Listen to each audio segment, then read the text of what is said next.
So this will be our next problem which we are supposed to solve. This is a continuous beam which has three elements, member AB, member BC and member CD. Member AB is subjected by a concentrated load which is eccentric, okay, which is 2 meter from support B and 1 meter from support A. Okay, now the length of this member is 3 meter and the section is 1.5 times of I. I'll explain these I values which are varying with respect to different elements. For member AB it is 1.5, for member BC it is 2 and for member CD it is I, right? So for member BC, as you see, the length of the member BC is 4 meter. It is subjected to UDL of 50 kilonewton per meter, and going to member CD which is subjected to 40 kilonewton and it is acting at the center, right? So let us come to this value called I. I value is basically explaining you the type of cross section, okay? So if you consider this to be a rectangular section, you know what could be the equation for I. I is BD cube by 12, right? So this section is smaller compared to these two sections, because if this is I, this is 2 times of I, this is 1.5 times of I, right? So BC section is the largest of all the cross sections that we can find, right? So this is the smallest section we have, this is the largest section we have, this is the middle section that we have. So that is how the value changes. So the cross section of this is greater compared to these two, and the cross section of this is lower compared to these two, or smaller compared to these two, right? So we have understood what is I values are. Now the next thing is to identify the static indeterminacy and kinetic indeterminacy of the structure. So what we do is that we will draw the free body diagram and also elastic curve to identify the static indeterminacy and kinematic indeterminacy. Okay, so let us identify the static indeterminacy. For that, what we do, we take the free body diagram of this original beam. So this is AB portion. So in the AB portion, A is the fixed support. Because of fixity, we will have two reactions. One is vertical reaction, the other one is moment reaction. So the vertical reaction is called VA and moment reaction is called MAB. Similarly, going to joint B and C, which are internal joints, so that's why there will be only vertical reaction, which is VB and VC. Going to the last end, last joint, which is D joint, here we will have two reactions. One is VD, the other one is MDC, right? So now we can identify how many reactions that will be generated in this beam from the free body diagram, which is 6 reactions minus of 2 equilibrium equations, which will give you 4 reactions, right? 4 is your static indeterminacy, which we need to calculate, right? Okay, so 4 is your static indeterminacy. Going to next, kinematic indeterminacy. So as we know here, there is no translation or rotation at joint A because it is fixed, so theta A is 0. Now coming to internal joints, they basically undergo the rotation, so that's why the value is theta B and theta C here. At joint D also it is again fixed condition, so that's why theta D is equals to 0, right? So your kinematic indeterminacy is 2 value, Ki value is 2 value, okay? Next, what are those values are theta B and theta C. So basically when you develop the slope deflection equations, there are the two unknowns that you are supposed to solve, which is EI theta B and EI theta C. Okay, once we resolve the kinematic indeterminacy and static indeterminacy, next thing is to take these individual elements and find out what will be the fixed end moments. Okay, so I have taken the first element, which is AB element, and the equations to solve the fixed end moments for eccentric loaded beam I have given you in the chart. Okay, you can go back and refer the equations that are given to you. So I have written the equations here also. So MFAB is equals to WA into B square divided by L square. Okay, so A is the distance from the concentrated load to our near end. B is the distance of concentrated load to the far end. So A end is being near end, B is the far end. So 80 kilonewton is acting at a distance of A meter from the A support and B meter from the B support, right? So you need to identify what is A and what is B. Now going back to this, so your A is 1 meter, B is 2 meter. So that's how I calculated MFAB. So W is 80 kilonewton, 80 into 1 into 2 square divided by length is 3 meter, 3 square. So this will give you the value of MFAB, which is minus 35.55. Okay, similarly you can calculate for MFBA. In case of MFBA, W into B into A square divided by L square. So W into B into A square divided by L square. So from this you calculate how much is MFBA. Once you solve the fixed end moments for first element, similarly you can solve for BC and CD.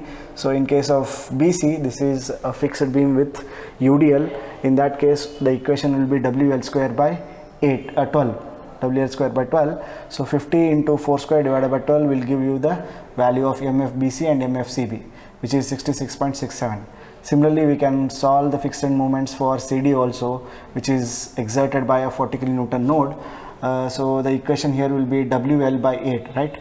So W is 40, 40 into L is 4 meter divided by 8 will give you the fixed end moment for member CD, right? MFCD and MFDC. Once you solve the fixed end moments, what is the next thing we do? We go and write the equation of our slope deflection for each joint, right? So this is your joint A. At joint A we will have MAB. So MAB is equals to MFAB plus of 2EI by L 2 theta A plus theta B. So I have not considered delta by L because there is no sinking of support, there is no translation that is taking place, so we can eliminate. So let us go back and look into this diagram. What is theta A? Theta A is equal to 0. Then I can eliminate this also. Now one more thing that you need to focus is I value. So I value for this member AB is 1.5. So henceforth in the equation I substituted 1.5 times of I. Length is 3 meter. So substituting what is MFAB which we have calculated here. So I can resolve what is MAB equation is. Similarly I can write for MBA. So in case of MBA it will be 17.78 plus of 2EI theta B. Right. So next is BC. To MBC, this value is MFBC plus of 2EI divided by L. So how much is the I value for BC member? For BC member, the value is 2 times of I. So let me substitute 2I here, and L value will be 4 meter. Okay.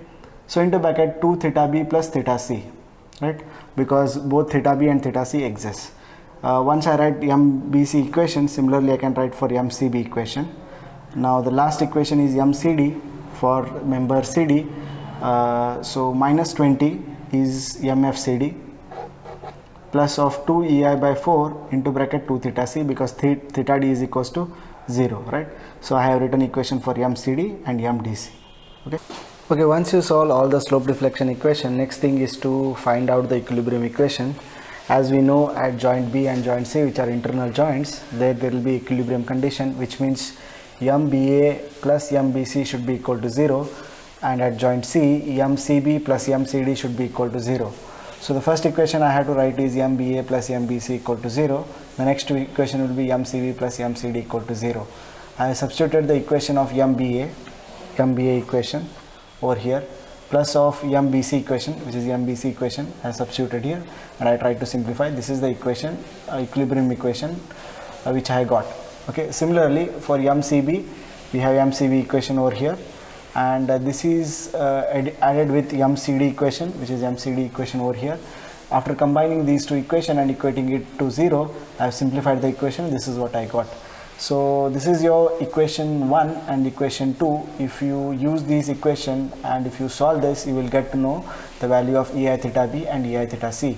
So the value of EI theta B is 17.57, EI theta C value is minus 21.47. Now the next thing is to substitute these two values back into the slope deflection equation. So after solving this equations, this is what I get. MAB will be equals to minus 71.98. What I have done is that I have substituted EI theta B, which is 17.57 in this equation. So minus 35.55 plus of 17.57 will give you minus 17.98, right? Similarly for MBA also I have substituted the value of EI theta B. So MBC, both EI theta B and EI theta C has been substituted, and the value is minus 52.9. Similarly I solved for all the values. So this is how you determine the end moments.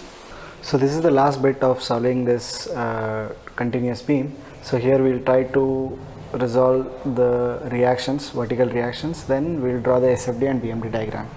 So first, what I have solved in the previous problems also, what I do is that I take these elements individually and I consider them to be simply supported. After considering it to be simply supported, first I'll exert only the external forces, then I'll exert the end moments that I resolved. Okay. So these are the pictures which are representing the individual elements and they are subjected to their respective loadings. So this is member AB, this is your member AB, this is BC, this is CD, right? So these are the three members we had. The AB member was subjected to 80 kilonewton. So let us try to understand how much is the reaction that we have got here. So this is 80 kilonewton. So if you try to find out how much is the reaction at this point, 80 into 2 divided by 3 will give you how much is the reaction here. So if you want to resolve how much is the reaction over here, 80 into 1 divided by 3 will give you the reaction at this side.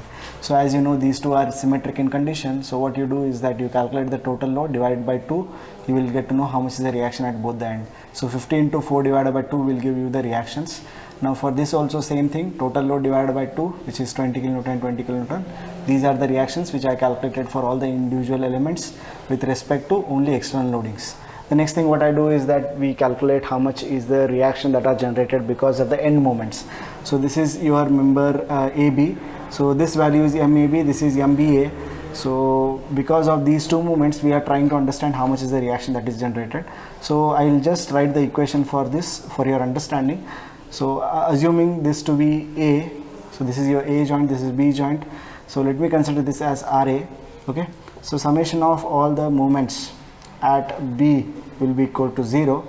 So in that case, RA into length is 3 meter minus of 17.98 plus of 52.9 is equated to 0. From this we can calculate is how much is RA. RA is minus 11.64. So if you got to know how much is RA, we can calculate how much is RB by applying summation of vertical force equal to 0. There is no vertical force here, so that's why RA will be equal to RB, but the symbol is opposite to it. If it is minus here, it will be positive over here. Similarly, I calculated how much is the reaction in member BC with respect to these end moments, which is 2.87 and minus 2.87. So similarly, I have calculated for member CD also. The next thing is to determine how much is the total reaction at individual joints. So if I want to calculate how much is the vertical reaction VA, what I do is that I sum up the reaction that is generated at joint A from both external loadings and from the moment. So what I have to do, I have to add 53.33 plus of minus of 11.64. I have to take the sum of this. So my reaction at joint A is 41.69. and let us calculate at B. So to calculate at B, what I have to do is I have to consider the reaction that is coming from the external forces and the moment forces from member AB and for member BC. So I have to add 26.67 plus 100 plus 11.64 plus of 2.87, so which is equals to 141.18. so this is your VB. Okay. Similarly, we can calculate for VC. To calculate VC, we have to add 100, 220 minus 2.87 plus 8.03. I'll get to know how much is VC. At the end, we have to calculate VD, which is equal to 20 minus 8.03. So this is what we got, which is your vertical reaction at D, right? So we have already calculated how much is MAB in the slope deflection. So this is your MCD. So we have calculated all the 6 reactions in which was given in the problem. Okay. So once we solve all the reactions and we have analyzed this thing, the next step is to determine the SFD, shear force diagram, and then we need to determine what is BMD, which is bending moment diagram. So if you want to draw shear force diagram, we have to calculate how much is the value of vertical reactions at every joint.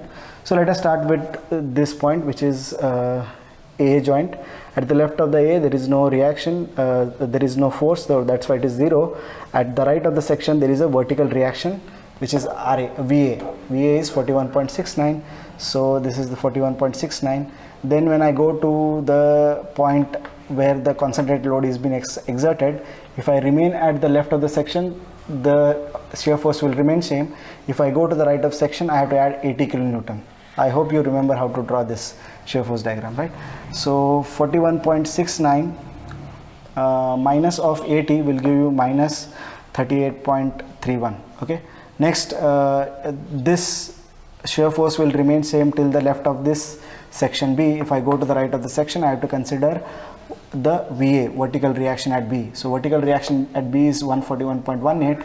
So minus 38.31 plus of 141.18 will be 102.87. So again, because this is UDL, we have to linearly vary the shear force values, right? So 102.87 minus of 50 into 4 will give you minus 97.13. So this shear force will linearly vary, and this will be the value at the left of the section C. So if I go to the right of the section of C, I have to again add the vertical reaction at C, which is 125.16. Now it will be 28.03. Similarly, the shear force will remain same till I reach this concentrated load. When I go to the right of this concentrated load, I have to again add 40 kilonewton, which is 11.97. So this value will remain same till the left of this section D. If I go to the right of section D, I have to include this vertical reaction at D, which is 11.97. Now the value is equal to 0. This becomes your shear force diagram. So once you draw the shear force diagram, you know how to solve the bending moment diagram. So first we draw the bending moment diagram of the beam, simply supported beam, considering only external forces, right? So this is what the triangular load distribution for member A, B and CD. For member BC, we have enclosed a parabolic curve whose maximum ordinate will be WL square by 8. So once you draw this, we can draw the moments because of the end moments. Okay, we can draw the values of end moments with respect to the directions. I have shown here the direction. You observe the direction, with respect to that you try to contemplate it, right? So this part is null and void, which is useless, as I explained it earlier also. Okay, so these are the areas of negative bending moment, these are the areas of positive bending moment. Okay, right, so this completes your problem.